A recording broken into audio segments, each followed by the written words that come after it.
like, and subscribe on the way in the door, my people. I hope you all are having a truly fantastic day today. Welcome back to Fanboy Fridays. And fanboys, you know what time it is. I'm going to go ahead and tell you, click off. Go ahead and click off this one. We're going to talk about LeBron James in this kingdom of false narratives. But before we do that, I'm going to take a moment to address a fanboy right quick. This fanboy is pretty much like a hit dog, and he hollered. It was from The Worst Decision video. And in that video, I can't remember exactly what I was talking about, but I asked the question to the fanboys, and I said, hey, before you call me a hater, answer the question. And of course, like the fanboy that this guy is, he doesn't address the question at all, and he proceeds to call me a hater. But let me read a little bit of what this guy said.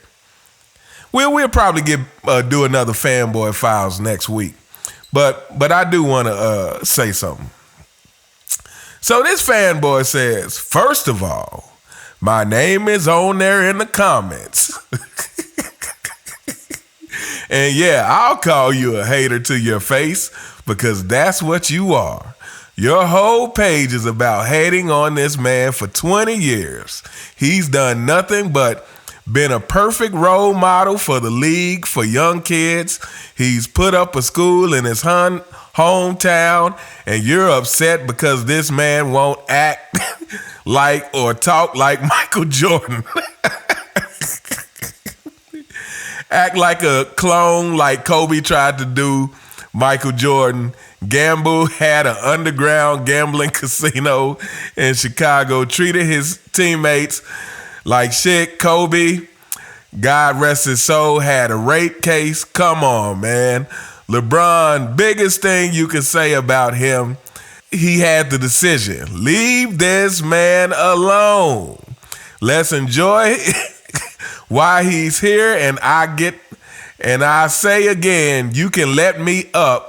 I'll tell you to your face, you're a hater. You hater. Fanboy, why are you so emotional? First of all, when I say to my face, I don't mean on the podcast. I mean up close, in personal, in my face. and you wouldn't do that. But first of all, he says, first of all, my name is on there in the comments. First of all, fanboy, I could care less what your name is. If you hadn't noticed, your name is Fanboy. Whether you're 1, 2, 3, 4, 5, 6, or 1,000, you're all the same. And again, I call you guys fanboys because you have nothing reasonable to say. You get in the comments, you use the fanboy anthem, which is the word hater, because you don't have anything logical to say. You're just in your emotions. Again, there are LeBron James fans who I've had disagreements with, and I've done videos and been respectful about it because they have been respectful in the comments. They simply say, I disagree with you about this, and they list various reasons that I probably still don't agree with, but I can respect the exchange. I can respect that, hey, they address me respectfully, but you fanboys, yes, you are a fanboy. When you come in my comments and say hater, what I can guarantee you is zero respect from me, and you will be addressed as such. So I don't care what your name is. You are fanboy number one. Let's get that out the way. All right. Second of all, here we go. Why are we doing this? He goes into this whole thing that has nothing to do with basketball. Again, this is what I'm talking about. This is another reason you're a fanboy. Look, he's done nothing but be perfect for 20 years. First of all, you don't know this for a fact. Are you hanging around with LeBron James? You have no clue. A lot of times, the things that people do don't come out to after their career, when the league doesn't have a reason to protect them anymore. So you have no idea how LeBron James is in real life. All you know is what LeBron James chooses to show you, which I don't know what you're looking at, because just from what he shows, just from what he does in basketball, he can't be as great as you say he is off the court. Somebody who you think is such an upstanding person off the court wouldn't do such despicable things in the game of basketball. Anyway, and then he goes on, and let me tell you something. Stop bringing up this Kobe Bryant case. That's what it was, a case. So again, all this trying to smear Kobe's name for the sake of your king.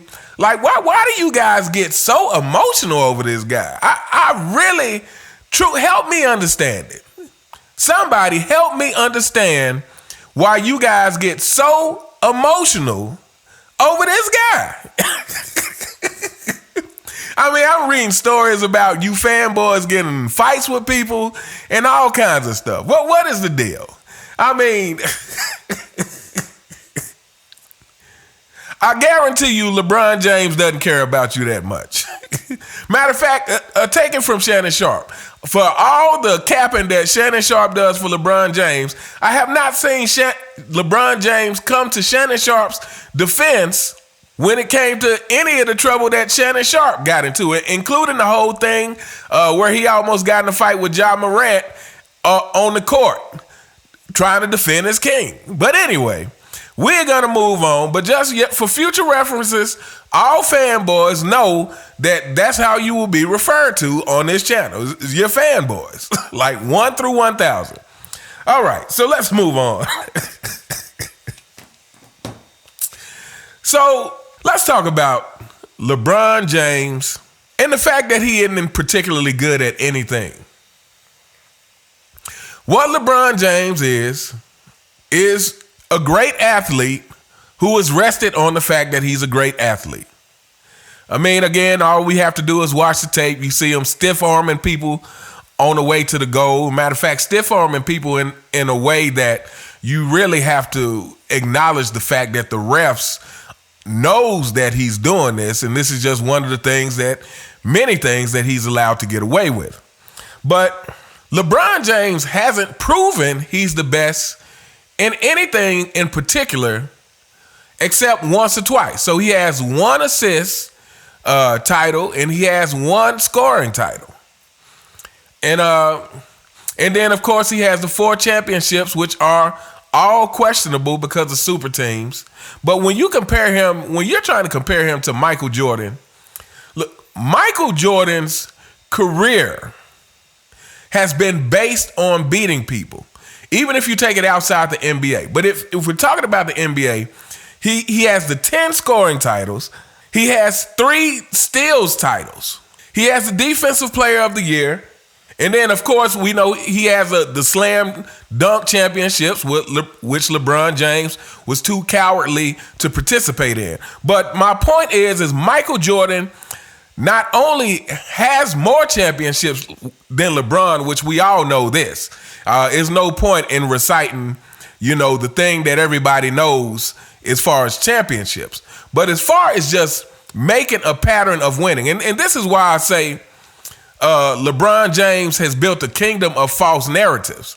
Like he always tries to, again, he's a politician, so he knows the right thing to say, but he always tries to make the public think he's this ultra competitor, that he gives his all out there on the court. Again, LeBron James only has 5 first-team all-defense. 5 first-team all-defense, and the man has been playing for 21 years now. That means for less than a quarter of his career, he's made first-team all-defense. When you compare MJ to playing 15 years, and if you really want to, be more accurate, you say 13 full seasons with 9 first-team all-defense. But even if you say 15, that's well over half his career that he was an elite defender. Again, LeBron James, a quarter of his career, Hey, hate to break the news to you fanboys, but those are some stats. Y'all like stats, right? But yeah. So, like I said, LeBron tries to convince us of all of these things, that the way he has went about his career, from not participating in the dunk contest to allowing, and I'm going to place this on LeBron because, again, as the face of the league, he should be the one dictating how the All-Star game goes. But he has allowed the All-Star game to fall to such lows that now people are talking about they shouldn't even have an All-Star game anymore. You know? And all these things, like I said, the competitive of Michael Jordan is shown in his career. His career shows that he was a competitive person.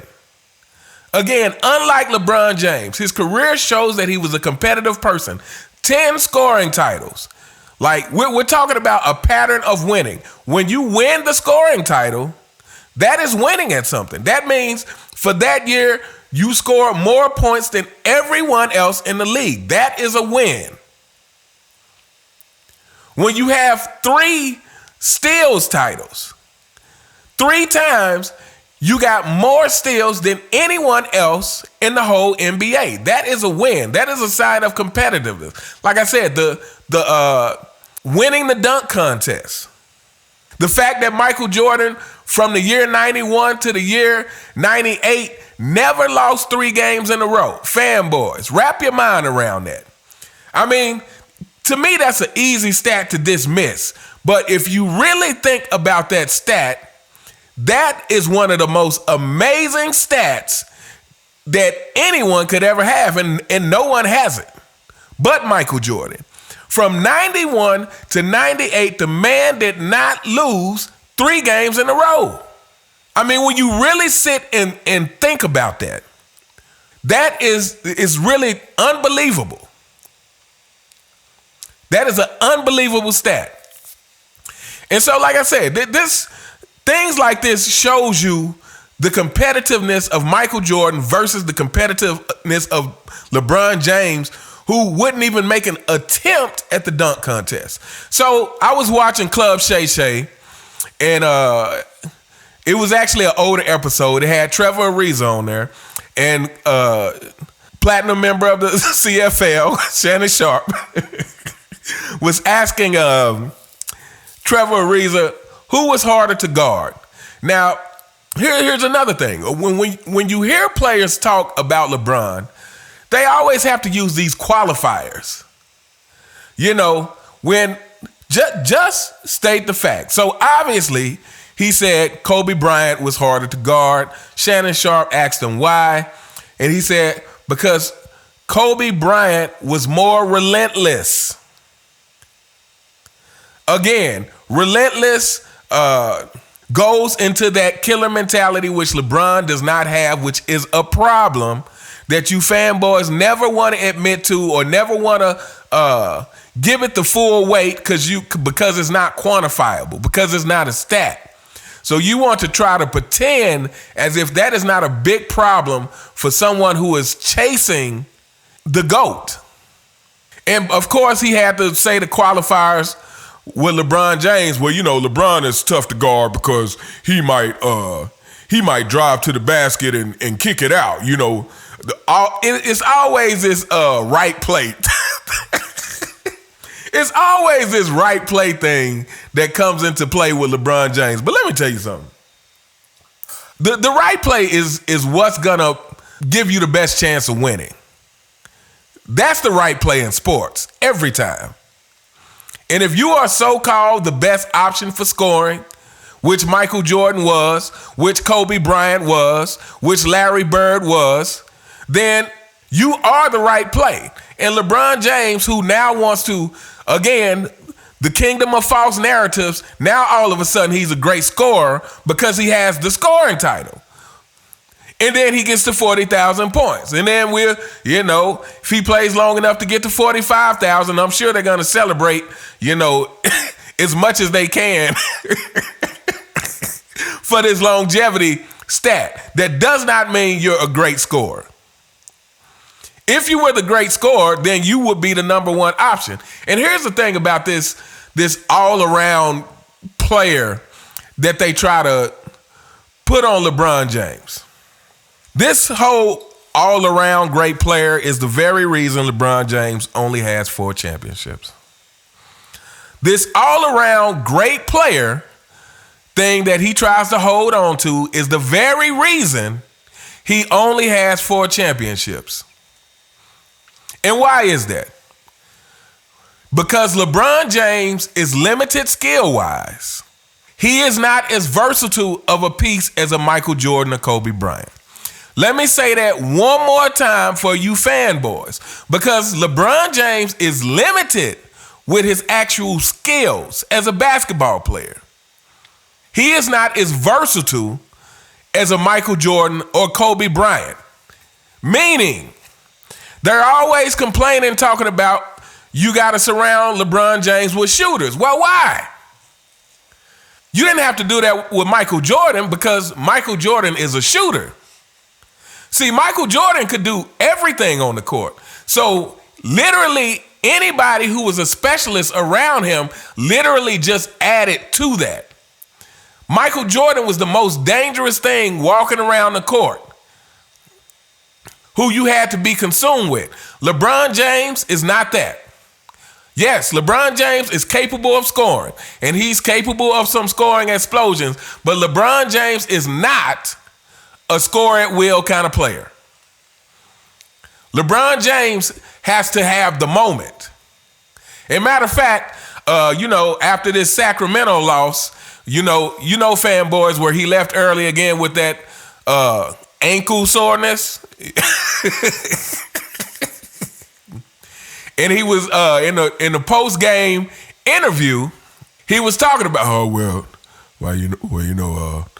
sometimes I feel it and sometimes I don't, it's just a feeling that comes and this is what I'm talking about. That feeling that comes and goes. Inconsistency. See, with Michael Jordan and Kobe Bryant, it was practice so that can happen more consistently. So that it's not just a feeling. Because any player in the NBA is capable of a feeling. Any player in the NBA is capable of getting hot for a night. But again, it's how consistent can you do it when it is needed? How consistently can you turn it on when it is needed? And again, I'll say this is the thing that separated Michael Jordan and Kobe Bryant. As great as Kobe Bryant was, and I think there's an argument to be made that maybe Kobe could get on a hotter streak than Mike, maybe. But I think overall, Michael Jordan was capable of turning that switch on more consistently than Kobe Bryant. There was a reason that people didn't want to upset Michael Jordan, because right at that moment, it was just the whole game could be changed. And then not to mention, the higher the stakes, the better Michael Jordan played. So this is the thing with LeBron. Like I said, it's that inconsistency. But his whole career has been filled with these false narratives to prop him up when he is not good at any one particular thing. You cannot compare him to Magic Johnson in passing. Magic Johnson was a much more superior passer and floor general than LeBron James has ever been and will ever be. And even if you compare him to Kareem, well, Kareem at least had 2 scoring titles and 4 block titles. 4-time block champ for Kareem. But again, LeBron James, 1 assist title, 1 scoring title. He does not excel at anything consistently. And he is not particularly great at anything. He's just athletic. He's athletic for that position, and he's rested on that athleticism, and he spent his whole career, $1 million a year, keeping his body in shape, as they say, on mainstream media, aka the juice, so that he can play a long time, but he has not put that same attention to actually improving his game. So yeah, LeBron James' whole legacy has been built on false narratives. And when this guy finally retires, fanboys, I hope you all are prepared for it. But you can't say you hadn't been warned. I've been warning you on this channel for months, saying, hey, when LeBron James retires, get ready, because I think he's going to be unlike most superstars. Because most superstars, number one, because they know how to conduct themselves and keep their mouth shut and let the people be the judge of what they do. A lot of superstars, when they retire, are lifted up. But LeBron James, when he retires, he's gonna start dropping down the ranks. People are gonna stop holding their tongue when people no longer have a reason to protect them. He's gonna fall down the ranks. But anyway, we gonna hold up here. Let me know what you guys think in the comments. Fanboys, happy Fanboy Friday to you. Let me know what you guys think in the comments about some of the stuff I was saying. Like I said, it's the kingdom of false narratives when this guy doesn't really excel at any one thing in particular. And like I said, jack of all trades, master of none. I've always said that if LeBron would have picked a side, if he would have said, hey, I'm going to be more of a scorer, or I'm going to actually be more of a facilitator, instead of trying to stat pad his numbers, I believe he would have more championships than 4. Because then it would have allowed other players to have more of a defined role when LeBron James isn't trying to fill up the stats and everything. But anyway, let me know what you guys think. You all have a truly fantastic day, and I'll see you next time. All right.